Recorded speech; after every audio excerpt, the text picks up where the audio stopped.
Hi guys, welcome to another video.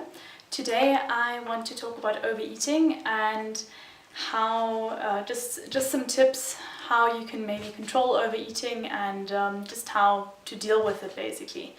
The reason I actually want to talk about this is because, okay, sure, we all love our carbs and everything, and we know that we are not supposed to calorie restrict, but I still think there's a very definite difference between eating enough calories and overeating.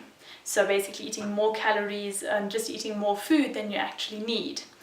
This was a very big problem for me personally in the past year on this lifestyle, going on to this lifestyle, that I've always been prone to overeating, been prone to just really eating so much of one food and then still craving my carbs afterwards and then eating even more.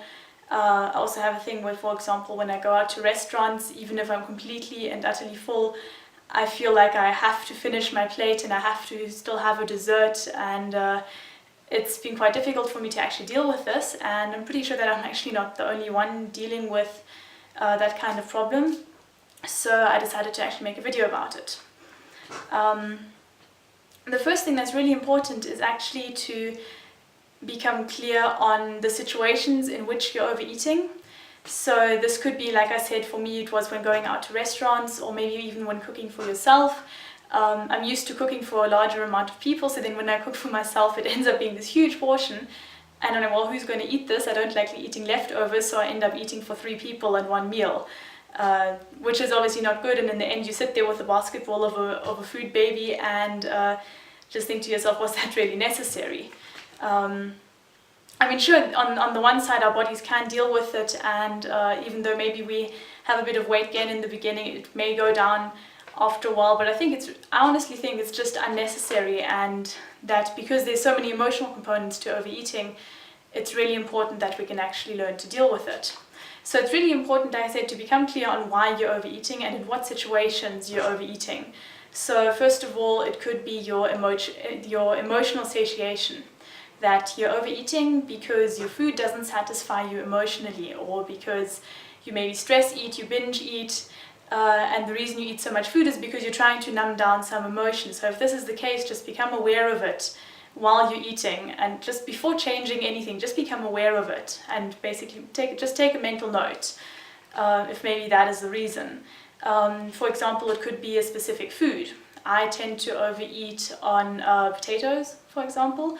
I used to just make about 1.5 kilos of baked potatoes, and even though I was really full after half of them, I just, they're right there, so you might as well eat them, and you just end up snacking on them, and that's what I did, and I just ended up snacking on 1.5 kilos of potatoes, and it was just way too much for me, and my body just couldn't deal with it. I think the moment that you really start feeling very heavy after a meal and you want to go to sleep, and your food baby doesn't go down after a couple of hours, then I think it really is a sign that maybe you have actually just eaten too much. Another reason why we tend to overeat is, for example, as a childhood habit. I've noticed this quite strongly with myself as well, is that your parents always tell you to finish your plate because there's kids starving in Africa, or whatever it may be that they tell you in order to, just for you to finish your food. So you're used to finishing your food. One of the things that happened to me when I was younger was whenever we went out to eat at a restaurant, obviously I would always want dessert. Especially as a kid, you absolutely crave your sweet desserts. But main portions would often be too big for me, but then I would have to finish the main portion because, well, you're obviously not hungry for dessert if you can't even finish your main portion.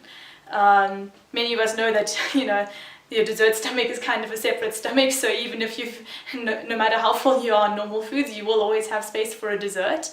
But then if you really have to finish all of this food, it can actually become a habit. So I'm used to, for example, when I go to restaurants, even if I'm full, I tend to just finish the portion instead of taking it home with me, for example. The other point, in terms of overeating is maybe you're just following someone else's advice. Maybe you actually haven't gotten to the point yet where you're really listening to your body and asking yourself, am I hungry? Am I really full now? Do I still want to eat something? What do I want to eat? Instead, you're just following someone else's advice. Maybe that's a calorie recommendation. Maybe that's a type of food that apparently you're supposed to be eating. And maybe it's just not doing you all that much good. It's very important to actually listen to your body in this case. For me, that was the thing with the banana smoothies. I ended up just, filling my 2-liter blended jug to the top with bananas, and it would take me about 2 hours to finish a smoothie. And in the end, it didn't give me that much energy because I had to spend so much energy on digesting the smoothie that it didn't do me all that much good. And since I have smoothies with maybe 5 bananas in them, they taste absolutely fantastic. And I can finish them in half an hour. I'm full for at least 4 hours afterwards. I mean, that 5 bananas will be maybe one of my 3 or 4 meals a day, and have absolutely no problem with eating a little bit less. So very often we just follow someone else's advice, maybe because we don't know enough, maybe because we're just prone to giving someone else the responsibility. But if this is the case, just become aware of it again and just take that mental note. Point number 2 is that you should actually start listening for physical cues that you're full. Natural first cue would be your stomach is quite full, so you actually start feeling that pressure under your ribs when your stomach starts expanding. Maybe your jeans get a little bit tight, whatever it may be. The second is that often when that first satiation trigger actually comes in, that we actually take a break from eating. You're eating, and you push your food away for a bit, and maybe you talk to other people, and that's usually the first point where your body tells you, you know what, you could actually already stop eating now. But then because we're often distracted by other things, we just go back to eating in a little while, and we just carry on, and we just override so many satiation triggers that our body actually tells us about, but we're just not attuned to them. Another really, really big clue is that food actually starts tasting less good. So if you have a meal and first bite, even the 10th bite, is just the most amazing thing you've ever eaten, but when you're about halfway through your meal, suddenly you're like, okay, cool, it's actually starting to taste average now. That's also usually a cue that your body's had enough. Or if you're craving some kind of food, like for me at the moment, I'm always craving my rice paper wraps, for which I put the recipe up on my blog. I'm craving them so much at the moment. But then sometimes I notice that I made a huge plate because oh my god, I've got this huge craving for them. And I'm halfway through and I'm like, okay, you know what, I'm done now. And it just starts tasting less delicious, and instead of forcing myself to eat the rest of it, I keep them for later. Maybe later I'll be hungry again. Maybe someone else will eat them. Food actually starts tasting less delicious when your body is satisfied and has gotten the nutrients it needs, when it's gotten the calories that it needs. So that's a really big trigger to actually just watch for. Point number 3, now comes the point where you actually have to stop eating and walk away from your meal. This is where the actual changes start coming into place. Okay, so you've realized in which situations you overeat, you've started listening to physical cues, so you now may be a little bit more tuned to when your body is telling you, okay, you know what, I'm actually not hungry anymore. So what you have to do, push your plate away, stop eating. Don't think to yourself, okay, cool, I'll wait 5 minutes and I'll be a little bit hungry again, because the stomach empties a little bit every minute, so you can maybe wait for a little bit of space to be made. No, just say stop, walk away from a meal, and you don't have to finish your meal every time. You absolutely don't. Maybe it's a tiny little bit that's left over, maybe it's half your meal. It doesn't matter. If you're full, and you don't have to force yourself to eat more. Because when you when you overeat, you are actually putting a lot of strain on your body by just forcing it to expend energy where it doesn't really need to. Very often when we overeat, we don't actually even absorb all the nutrients from our food, which basically the more you eat, how much you absorb, it basically gets exponentially less, which is there's absolutely no point to that. Rather eat it later when you're actually hungry again, and you can have the full benefit of that food. Point number 4 is to actually start planning and preparing ahead of time. So maybe you've noticed, okay, cool, so when I cook, I tend to cook for 1.5 or 2 people, and I end up just eating it all because I don't like leftovers. Okay, so just actually commit to cooking smaller portions. Maybe one time you might cook a portion that's a bit too small. That's fine. You can have some fruit after. You can still have something else afterwards. You don't always have to cook a huge portion if maybe that's a problem for you.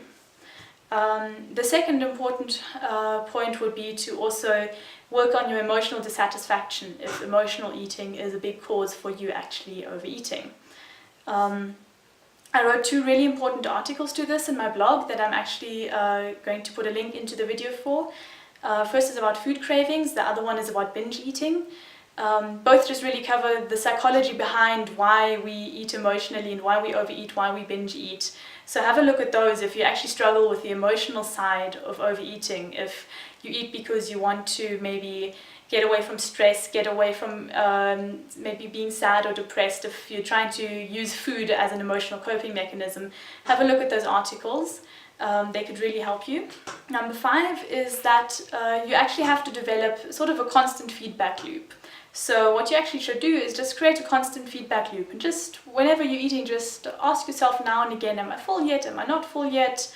Is the food even satisfying me? Am I maybe craving something completely different? Really just ask yourself these questions, and the answers will perhaps just pop into your head. If not, just ask yourself again and again, and at some point it will actually get easier. If you've noticed that, for example, your food is not satisfying you no matter what, that would usually be a very strong emotional component, but it can also be a nutritional component in that. So then you could actually consider perhaps making some smaller changes to your diet. Something that I did a while ago is I introduced a lot more greens into my diet, and since then I've been craving a lot less salt and a lot less savory foods, which is absolutely amazing because I had quite a lot of difficulties getting away from salt. So I do green juices, greens in my smoothies every now and again, a bit more salads. I put a lot of greens just into anything that I do really, and it's helped me so much get away from salt. Something else that you could maybe consider is to do a cleanse, so maybe a juice detox or a parasite cleanse even, if you're worried about your nutrient absorption. You would actually want to do a cleanse to give your digestive system a rest and allow it to clean out, or you would want to do a parasite cleanse to get parasites out, because parasites can have a big impact on food cravings and they also rob you of a lot of nutrients. So if you actually have the feeling that you're overeating simply because your food is just not satisfying you on any level, then really have a look at those kinds of things, maybe give it a shot.